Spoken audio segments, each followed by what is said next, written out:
गुरवे नमः। शुक्लांबरधरं विष्णुं शशिवर्णं चतुर्भुजं प्रसन्नवदनं ध्यायेत् सर्वविघ्नोपशान्तये। नारायणं नमस्कृत्य नरं चैव नरोत्तमं देवीं सरस्वतीं व्यासं ततो जयमुदीरयेत्। सदा निम्बवृक्षस्य मूलाधिवासात् सुधास्राविणं दिग्धमप्यप्रियन्तं तरुं कल्पवृक्षादिकं साधयन्तं नमामीश्वरं सद्गुरुं साईनाथं मंजनानन्दनं वीरं जानकी शोकनाशनं कपीशमक्षन्तारं वन्दे लङ्काभयङ्करं वसुदेवसुतं देवं कंसचाणूरमर्दनं देवकी परमानन्दं कृष्णं वन्दे जगद्गुरुं। श्री गणेशाय नमः, श्री सरस्वत्यै नमः, श्री गुरुभ्यो नमः, श्री वल्ली देवसेना समेत सुब्रह्मण्य स्वामी देवताभ्यो नमः।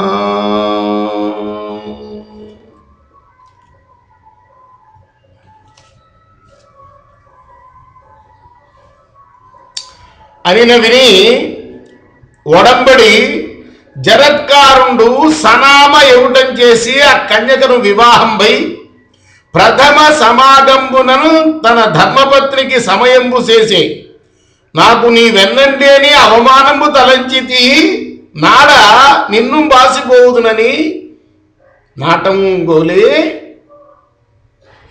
జరత్కారుడి కథలో ఉన్నాం మనం. జరత్కారుడు వివాహం చేసుకోనని భీష్మించి కూర్చుంటే వాళ్ళ యొక్క తాత ముత్తాతలు అధోగతి పాలవుతూ ఉంటే వాళ్ళు చెప్పగా వివాహానికి అంగీకరిస్తాడు. అంటే వాళ్ళు భూమి మీద ఒక పూచను పట్టుకొని, పూచ అంటే ఒక తృణాన్ని పట్టుకొని వేలాడుతున్నారట తలక్రిందులుగా. వాళ్ళకి ఊర్ధ్వగతులు లేక వీడు వివాహం చేసుకోనందున. ఎవరయ్యా మీరు అని అడుగుతాడు ఈ జరత్కారుడు. మా సంగతి ఇది నాయన, మా కులంలో పుట్టిన జరత్కారుడు అనేవాడు వివాహం చేసుకొని భీష్మించుకున్నాడు, నువ్వన్నా కాస్త వెళ్ళి వాడికి చెప్పు అంటాడు. అంటే వీడికి వాళ్ళెవరో తెలియదు, వాళ్ళకి వీళ్ళెవరో తెలియదు. అప్పుడు నేనే ఆ జరత్కారుణ్ణి అని వివాహం చేసుకుంటానికి ఒప్పుకుంటాడు వాళ్ళ యొక్క గతిని చూసి.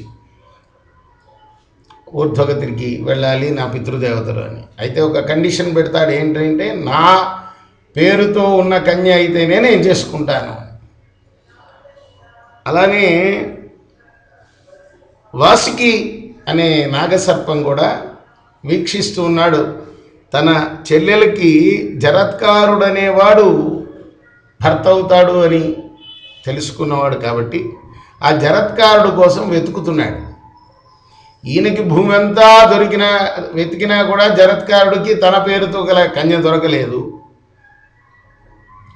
ఆయనకి నాగలోకం అంతా వెతికినా కూడా ఆ వాసుకి దొరకలేదు కన్య. అప్పుడు భూలోకం అంతా వెతుకుతాడు చారుణుల్ని పంపించి. ఈ జరత్కారుడు అనేవాడు దొరుకుతాడు. అప్పుడు ఆయన ఒడంబడుతాడు. జరత్కారుడు వివాహానికి ఒప్పుకుంటాడు. మొట్టమొదటి సమాగమంలోనే ఒక కండిషన్ పెడతాడట అమ్మాయికి. ఏమని?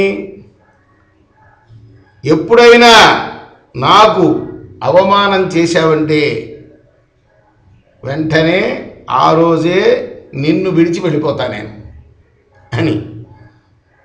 వాళ్ళు పోయి నడుచున్నట్ల బాలిక నడువడ నడుంగి భయమున నియమాభీరుడగు బతికి పవళ రేలును ఏ మరక పరిచరించుచునుండెను.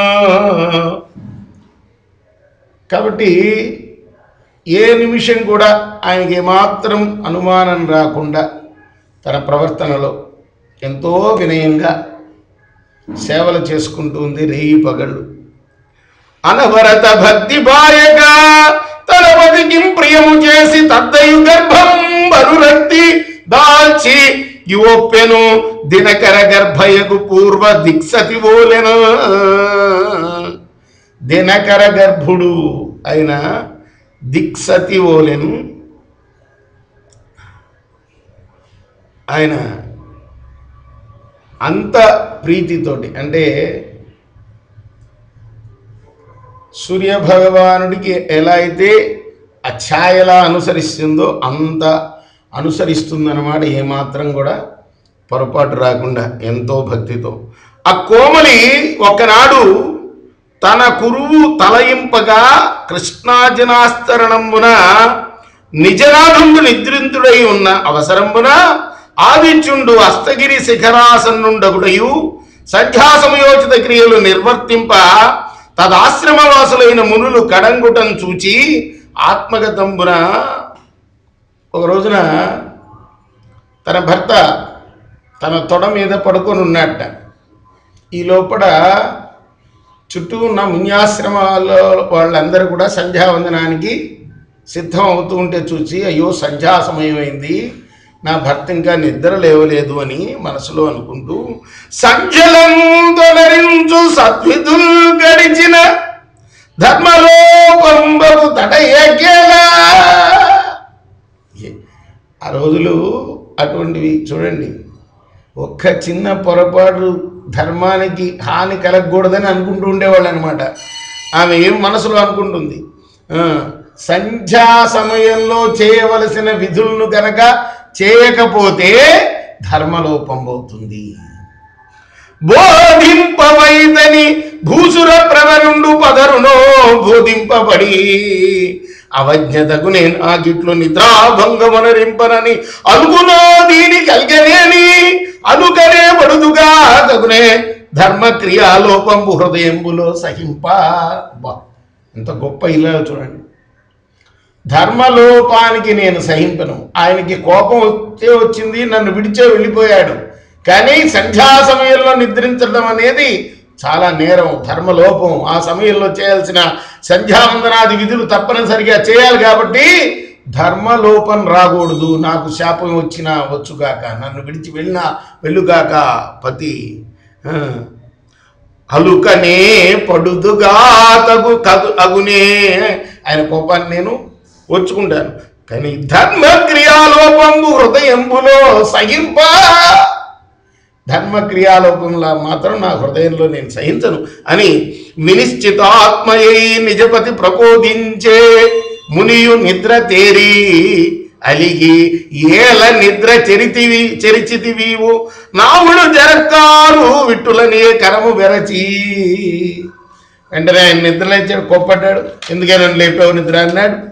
అనగానే ఇనుడస్తమింపబోయిన అనగా బోధింపవలస అనవుడు నా మేల్కనునంతకు ఉండగా ఇనుడరగా స్తాత్రికేగనోడడే చెప్పుమా. ఇనుడు సూర్యుడు అస్తమిస్తూ ఉంటేను లేపానయ్యా, ధర్మవిధికి లోపం అవుతుందనంటే ఇనుడు ఎట్లా అస్తమిస్తాడు? నేను పడుకోనుండగా, నేను నిద్ర లేచాక కూడా అతడు అస్తమించడు. ఆ సంగతి నీకు తెలియదేమో అంటే ఆయనకు కూడా అంత పవర్ ఉందన్నమాట ఆ జగత్కారుడనే మునికి. నీవు నాకు అవమానంబు తలంచితివి, నీ వద్ద ఉండనొల్ల తొలి నీకు నా చేసిన సమయంబు ఇట్టిదా. మన ఇద్దరి అగ్రిమెంట్ ఏమిటి? నిన్ను విడిచిపోతాను నేను, నువ్వు నాకు అవమానం చేశావు కాబట్టి ఇప్పుడు నీ గర్భంబుననున్నవాడు సూర్యానల సమప్రభుండైన పుత్రుండు. అనలుడు అంటే నిప్పు కదా, సూర్యానలుడు అంటే సూర్యుడు కన్నా అనలుడు కన్నా సూర్యుడికి అనలుడికి సమానమైన సూర్యానల సమప్రభుండైన పుత్రుండు నీ కడుపులో ఉన్నాడు. ఉభయ కుల దుఃఖోద్ధారణ సమర్థుండు అతను. నువ్వు వగవక నీ అగ్రజుని వద్ద నుండు, నీ అన్న దగ్గర ఉండవమ్మా. జరత్కారు ఊరార్చి జరత్కారుడు తపోమునుకుని జరిగాయి. ఇట జరత్కారువును తన అగ్రజుండైన వాసుకి వద్దకు వచ్చి తద్వృత్తాంతమంతా ఎరింగించి ఉండినంత అంతా ఒక సృష్టి కార్యం జరగబోతుంది. అది వాళ్ళకి తెలుసు, ఆ మహామునికి కూడా. అంతవరకే ఈ మునికి ఆ నాగకన్యకి ఒక కొడుకు పుట్టబోతున్నాడు. ఇంతకుముందు మనం చదువుకున్నాం కదా, ఈ కొడుకే సర్పయాగాన్ని ఆపబోతున్నాడు అన్న సంగతి తెలుసు మనకు. అదే చెప్తున్నాడు ఇక్కడ మహానుభావుడు ఆ జగత్కారుడు అని ఓదార్చాట. మన సమయం ప్రకారం మనం పాటించాల్సిందే మన ఒడంబడిక. ఎందుకంటే ఒక ఒడంబడిక చేసుకుంటే భార్యాభర్తలైనా అందరూ సూర్యుడు చంద్రుడు అష్టదిక్పాలకులు వీళ్ళందరూ సాక్ష్యంగా ఉంటారని మనం చదువుకున్నాం ఇదివరకు. కాబట్టి దాన్ని తప్పకూడదు. కాబట్టి నేను వెళ్ళిపోతున్నాను, నీ కడుపులో మంచి సూర్యుడితోటి అగ్నితోటి సమానమైన తేజస్సు గలవాడు నీ కడుపులో ఉన్నాడు, మన ఇద్దరి కులాలని కూడా ఉద్ధరించగలడు వాడు అని చెప్పి తను తపస్సుకి వెళ్ళిపోయాడు.